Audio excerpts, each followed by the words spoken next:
అమెరికాలో కాల్పుల మోత గురించి పెద్దగా ఆశ్చర్యపడాల్సిన అవసరం లేదు. కంగారు పడాల్సిన అవసరం అంతకన్నానూ లేదు. అక్కడి పౌరులు నిత్యం ఏదో ఒక చోట కాల్పులు జరుపుతూ ఉండడంతో ఎంతో మంది చనిపోతూనే ఉన్నారు. కానీ ఈసారి కాల్పులు జరిపింది మాత్రం సామాన్య జనం మీద కాదు, మాజీ అధ్యక్షుడు డొనాల్డ్ ట్రంప్ పైనే. ఏంటి షాక్ అవుతున్నారా? వినడానికి కాస్త షాకింగ్ గా ఉన్నాయి. ఇది నిజం. గాయపడ్డ ఆయన ప్రస్తుతం చికిత్స పొందుతున్నట్లుగా రిపబ్లికన్ పార్టీ వర్గాలు తెలిపాయి. ఇదే అంశం ఇప్పుడు అందరినీ షాక్ కి గురి చేస్తోంది. ఇంతకు ట్రంప్ పై కాల్పులు జరిపింది ఎవరు? అసలేం జరిగింది? భవిష్యత్ అవసరాలకు వర్తమానపు అవకాశమే ఈశాన్యలో మీరు పెట్టే పెట్టుబడి. ఈశాన్య వెంచర్స్ లో ఇప్పుడే ప్లాట్ బుక్ చేసుకోండి. మీ దగ్గరలోని ఈశాన్యాస్ ప్రాపర్టీ అడ్వైజర్ ను సంప్రదించండి.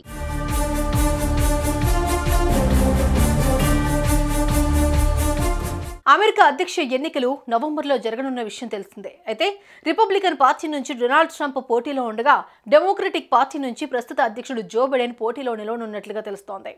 ఈ క్రమంలోనే ఇరు పార్టీల నేతలు ఇప్పటి నుంచే ప్రచార పర్వాన్ని మొదలుపెట్టారు. ఇందులో భాగంగానే తాజాగా ట్రంప్ ప్రచారంలో పాల్గొన్నారు. దీంతో ఓ దుండగుడు ఆయనపై కాల్పులు జరపడం అనేది ఇప్పుడు అందరినీ షాక్ కి గురిచేస్తోంది. ఈ ఘటన ఇప్పుడు తీవ్ర కలకలంగా మారుతోంది.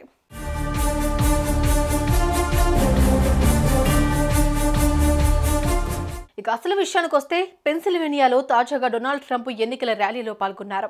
ఈ కార్యక్రమానికి ఎంతో మంది హాజరయ్యారు. అయితే ట్రంప్ వేదిక మీదకి ఎక్కి ప్రసంగిస్తూ ఉండగా జనాల ముసుగులో ఉన్న ఓ దుండగుడు ఆయనపై కాల్పులు జరిపాడు. దీంతో ఆ తూట ట్రంప్ చెవి భాగం నుంచి చొచ్చుకెళ్లింది. చూస్తుండగానే ఆయన నేల కొరిగారు.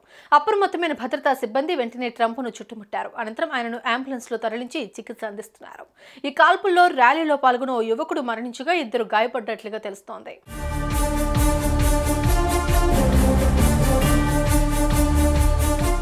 అయితే కాల్పులు జరిపిన దుండగుడు భద్రతా సిబ్బంది కాల్పుల్లో మరణించినట్లుగా సమాచారం. అతడు పెన్సిల్వేనియాలోని బెథెల్ పార్క్ కు చెందిన థామస్ మాథ్యూ క్రూక్స్ గుర్తించారు.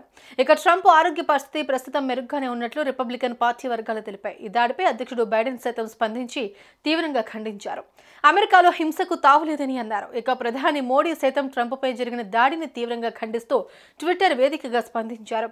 నా మిత్రుడిపై జరిగిన ఈ దాడిని నేను తీవ్రంగా ఖండిస్తున్నానని, ఆయన త్వరగా కోలుకోవాలని తెలిపారు. అయితే ఈ ఘటనపై భద్రతా ఏజెన్సీలు పూర్తి స్థాయిలో దర్యాప్తు చేస్తున్నాయి. ఇదే అంశం ప్రపంచవ్యాప్తంగా తీవ్ర చర్చనీయాంశంగా మారుతోంది.